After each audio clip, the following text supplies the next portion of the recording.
হে সীমান্তের শকুন, এক্ষুনি ছিঁড়ে খাও আমাকে। হে আটলান্টিকের ঈগল, শিগগির খুবলে খাও আমাকে। হে বৈকাল হ্রদের বাজ, আছড়ে কামড়ে ছিন্ন ভিন্ন করো আমাকে। আমার রক্তরসে শুধু অসহায়ত্ব আর অভাব। কাগজের কামলারা তারে আদর করে মুদ্রাস্ফীতিটাকে। ঋণের চাপে নীল হয়ে যাচ্ছে আমার অনুচক্রিকা। সংসার চালাতে অন্তরে হয় ইন্টারনাল ব্লিডিং।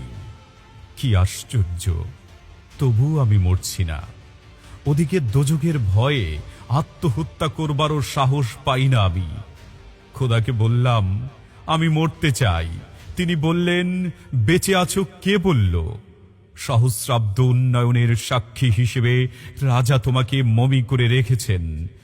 বাজারে দীর্ঘশ্বাস ফেললে নাকি রাজ্যের ভীষণ বদনাম হয়, রাজারও মন খারাপ হয় খুব।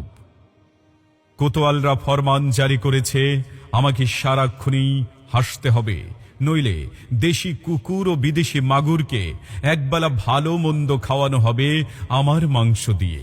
নিত্যদিনের ব্রয়লারের ভুঁড়ি নাকি ওদের ভাল লাগে না, অথবা আমাকে ভাগ দিয়ে বেচা হবে। মানুষেরও তো মানুষ খাওয়ার স্বাদ হতে পারে, তাই না? ভাগ্যিস তা বিদেশি সুপার শপে বিক্রি হবে না। দেশি মানুষেরই তো হক বেশি আমাকে খাওয়ার। এ দোজখেই যখন নিয়তি, তখন আমি উদাম হয়ে ডাকছি দুনিয়ার শ্রেষ্ঠ মাংসাশী বিহকদের। হে ঈগল, চিল ও ভয়ঙ্কর বাজেরা, হে সাম্রাজ্যবাদী সাহসী শকুনিরা, তোমরা F-35 এর মতো, MiG-29 এর মতো দল বেঁধে হামলে পড়ো আমার বুকে। আমার রান, থান, চক্ষু, কলিজা আজ সব তোমাদের গরিমতের মাল। দেশি শুয়োরেরা খুবলে খাওয়ার আগেই আমায় ইচ্ছে মতো ছিঁড়ে খাও তোমরা।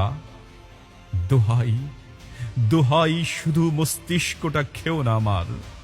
তাহলে শীঘ্রই দাস হয়ে যাবে তোমরাও।